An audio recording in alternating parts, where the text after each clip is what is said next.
In the last unit, when we were talking about consonants, we looked at four types of relationship amongst the sounds in a language. So we talked about contrast, about phonemes where you have sounds that are in the same context in different words. So for example, voicing contrasts the stop phonemes of English. You have both b and p, d and t. We talked about predictable distribution, which produces allophones of an underlying phoneme. So this is when you have sounds that are in complementary or predictable distribution across environments. So we talked a lot about aspiration, the aspirated p versus the unaspirated p, that you would find aspirated just in initial position of stressed syllables and unaspirated elsewhere. There was also what's sometimes called free variation, though we'll start to talk today about how the variation can actually be conditioned by phonological environment or social context. But variation is where you have two sounds that are found in the same context in the same word. So there's two different pronunciations of a sound that are used interchangeably by a speaker.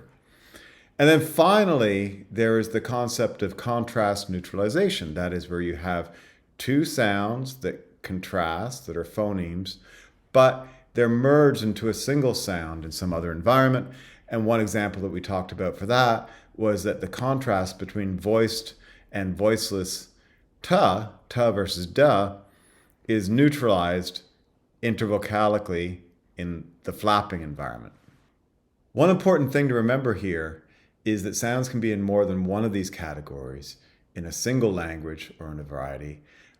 So they can contrast in one phonological environment, but then in some other environments, they could just be predictably distributed. So now we're going to talk about all these different concepts in the area of vowels. And the first case we'll look at is one that might be familiar to you already. Mainstream American English, like many other varieties of English, has a nasalized allophone of all of the vowels that appear before a nasal, and we'll be a little bit more specific about that in just a minute. But here's a recording of me saying ban and bad. Ban, bad, ban, bad. And so you might already be starting to hear the distinction between the qualities of the vowels in those words. But here's, just listen to the first, this is the ban without the, it's funny when I said without, that was a clearly raised out. We'll be talking about Canadian raising in just a little bit. Ban, So there's ban with the final consonant removed. ban, Ban. It actually sounds like French, right? So, and there's bad bad, bad, with the final consonant removed. And so for just listening to the vowels, you should really be able to hear the distinction between the two. Vowel nasalization is transcribed with a tilde, as I've shown you in these transcriptions here. So we would be saying that in English, there's a phoneme a that has allophones un and a.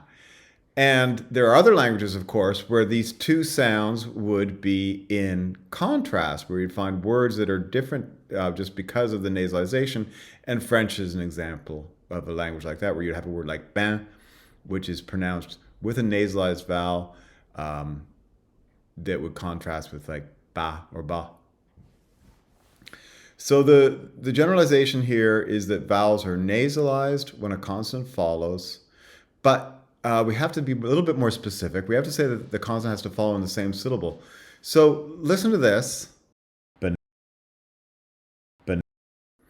So if you were predicting what came next, you probably wouldn't be predicting that it's a nasal, but in fact, that's the first syllable of banana. And when the nasal does not follow in the same syllable, so the nasal in banana, the first nasal, starts the second syllable, and the first syllable is not, the first vowel is banana. not nasalized in that word.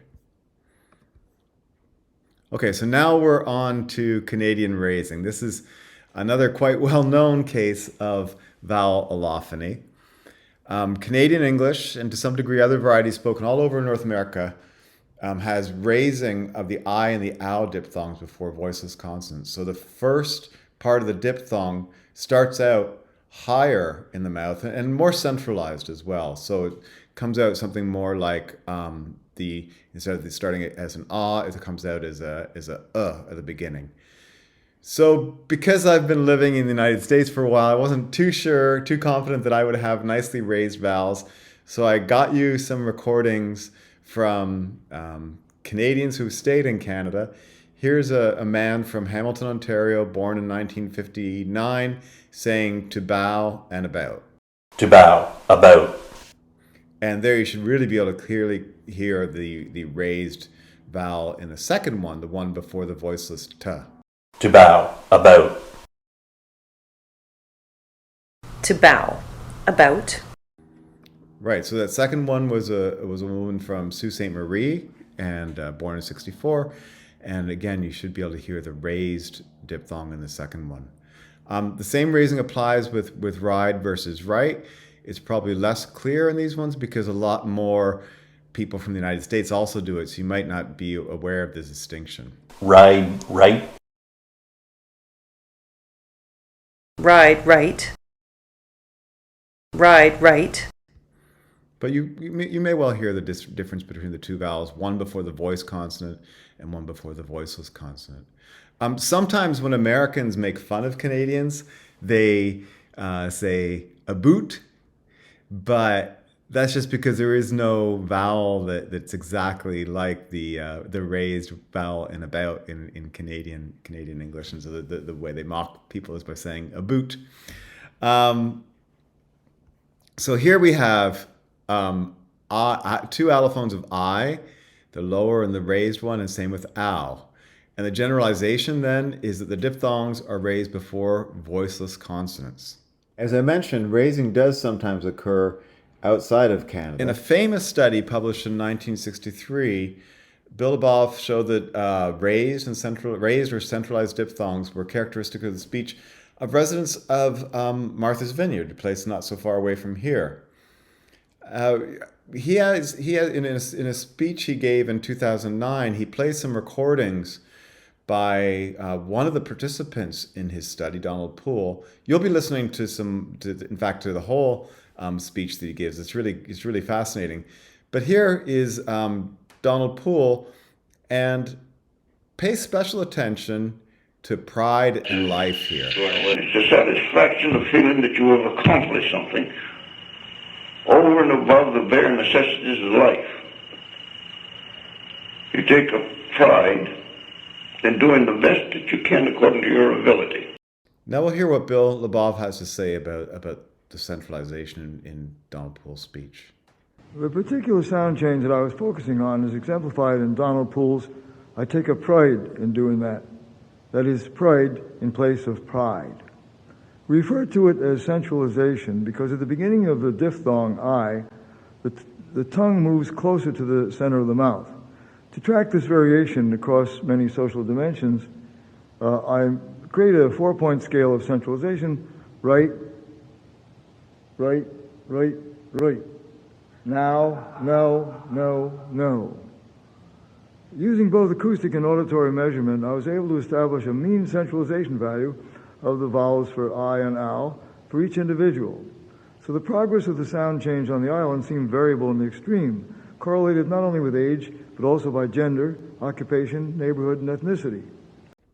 As you just heard, Bill Labov was talking about how centralization, now it's both centralizing and raising, is conditioned by social factors. And one of the cases of that is the difference between Donald Poole and his son. And now we'll hear Bill Labov talk about them. Centralization was strongest among them. Donald Poole was archetypical for his generation. His son Everett Poole was even more so.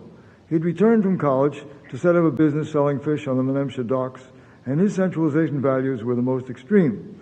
Where his father said, "I take a pride in doing that," his son would say, "He tried and tried until he was tired out entirely." Right, so there's a difference between Don Poole and his son, and one thing that Bill Labov says in the article is that his son was working more with the tourists, and so was trying to show his identity as a person from Martha's Vineyard.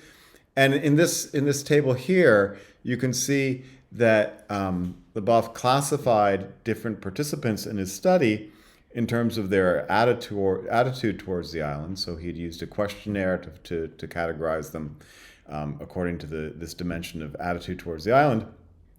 And what this shows is that the centralization index we saw just a minute ago, that there is greater centralization for people who identify more with the island, who have a very positive attitude, than there is for people who are either neutral or negative towards the island. So as we've seen, raising was more variable than in Canadian English in Martha's Vineyard, studied by Bill Leboeuf. And it was conditioned by social and phonological factors.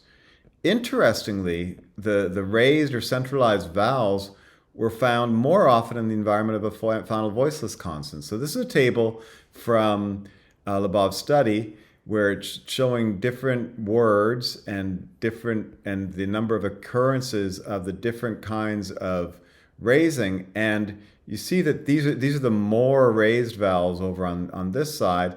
And we see that the words with voiceless consonant tend to have more instances of raised vowels. So while in Canadian English, there's a categorical phonological rule that before the voiceless consonants, you have the raised vowel. In Martha's Vineyard at this time, there was a variable phonological rule that you would get raising more often before the voiceless consonants.